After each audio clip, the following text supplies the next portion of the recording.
Om Shanti. Good morning आप सभी बाबा के रूहानी फरिश्तों को, प्यारे बहनों और भाइयों।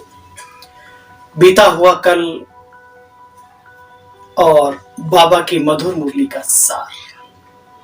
बाबा ने कहा बच्चे, दुनिया में तो फैशन की होड़ लगी हुई है, लेकिन तुम बच्चों को कोई ऐसा कार्य नहीं करना जिससे अपनी देह दूसरों को आकर्षित करे या दूसरों की देह हमें आकर्षित करे। इसलिए बच्चे याद की मेहनत करो, देही अभिमानी स्थिति में रहने का अभ्यास करो। इसी में हम सभी का कल्याण है। बाबा ने बहुत ही छोटी छोटी टिप्स दी राजयोगी जीवन की। बाबा ने कहा पंडित नहीं बनना, ब्राह्मण बनना है। एक कहावत है, जो पंडित था वो राम राम कह के बोलता था, नदी पार हो जाती है। तो सुनने वाला पार हो गया, लेकिन कहने वाला रह गया। बड़े गहरे अर्थ हैं इन सभी बातों के, तो अपने ऊपर ध्यान देते चले, अटेंशन रखें, पोता मेल रखें। कितनी देर हम बाबा की याद में रहे। एक बात बताऊं, जिस चीज की लत लग जाती है, चाहत पैदा हो जाती है, खाने की, पीने की, देखने की, बोलने की, सुनने की, कुछ भी, उस तरफ अपने आप व्यक्ति भागता है। ऐसे ही वो दिन राजयोगियों के जीवन में एक अनमोल समय लेके आता है, जब बाबा की याद के सामने सारी चाहतें फीकी पड़ती हैं और वो आनंददायी स्थिति मन बार बार करता है बाबा को याद करें। बार बार मन करता है परम धाम जाएं, बार बार मन करता है मैं उस असीम शांति की अनुभूति करूं।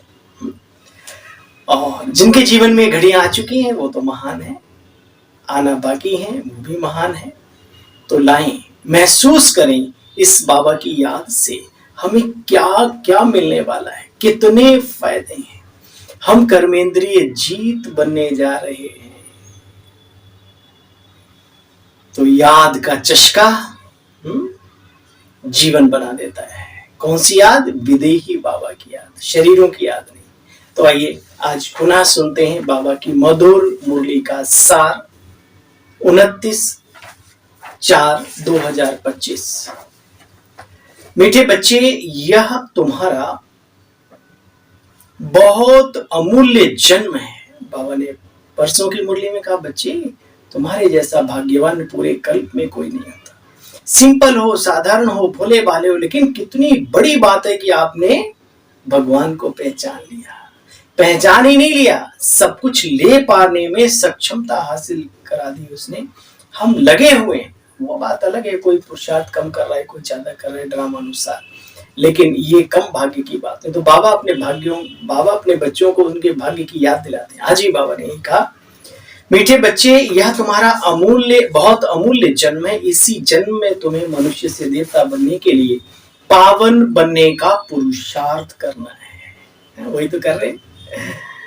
ईश्वरीय संतान कहलाने वाले बच्चों की मुख्य धारणा क्या होगी? हम सब ईश्वरीय संतान है, अपने को भगवान का बच्चा कहलाते ना।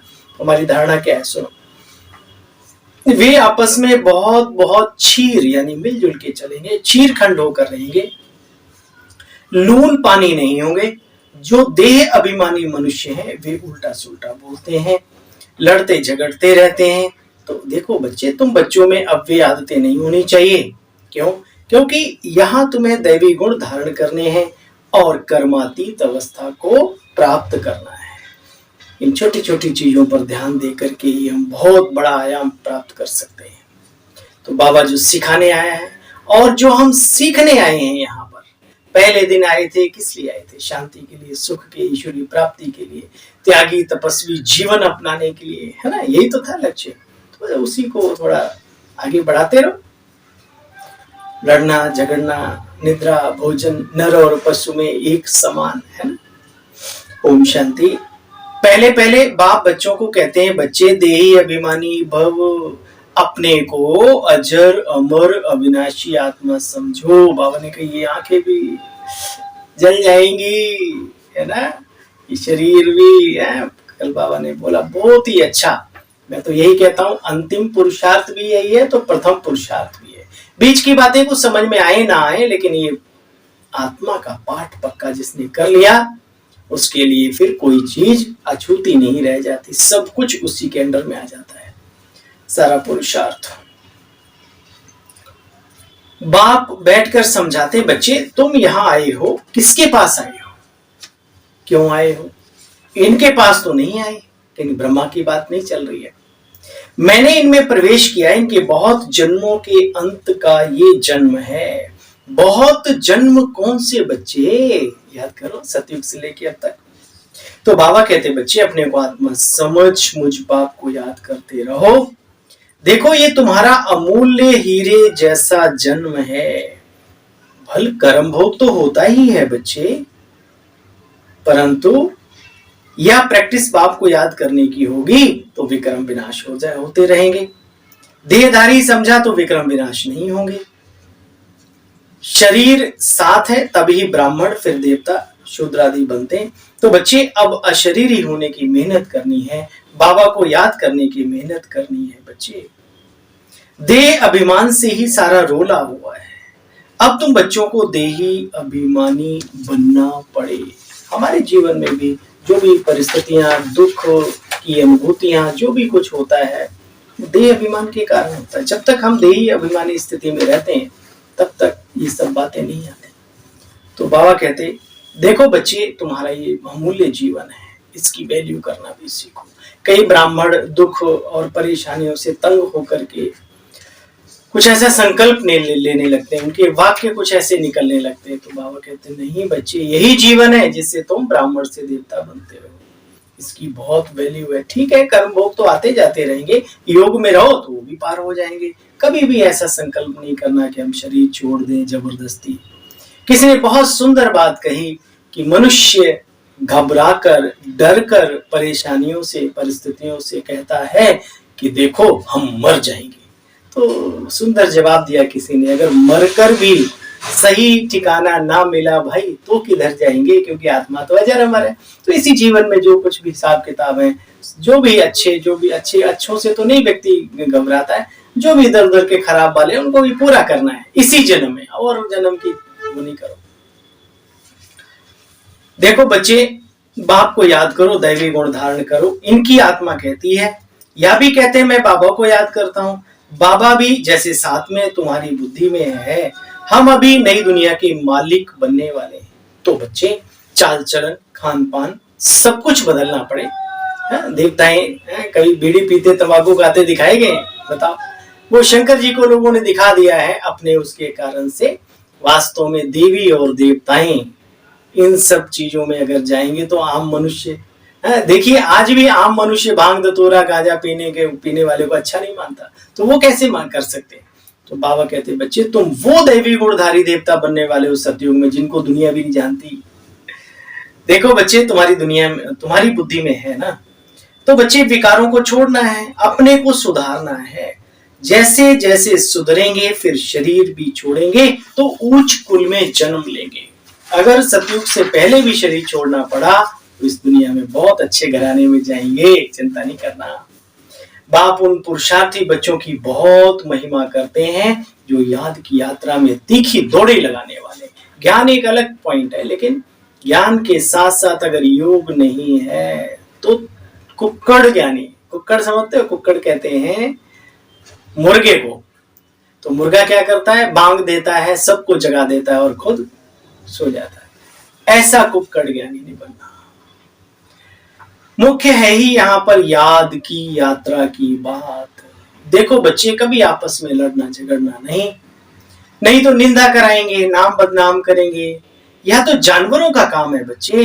बाप के लिए कहा जाता है सतगुरु का निंदक ठोर ना पाए। आगे चलकर तुमको बहुत साक्षात्कार होंगे। तुम हो सर्वोत्तम ब्राह्मण कुलभूषण सदर्शन चक्रधारी। वाह, क्या बढ़िया टाइटल बाबा देता है रोज। आज पूरा दिन हम याद में रहेंगे, हम हैं सर्वोत्तम ब्राह्मण कुल के भांति सदर्शन चक्रधारी। ठीक है। देखो बच्चे, पुरुषार्थ तो करना पड़े, मेहनत है, दैवी गुण भी धारण करना पड़े, नहीं तो फिर पाप कर्म करेंगे तो 100 गुना दंड पड़ जाएगा। अच्छा, मीठे मीठे स्किल्स बच्चों प्रति माता पिता बाप दादा का याद प्यार और गुड मॉर्निंग।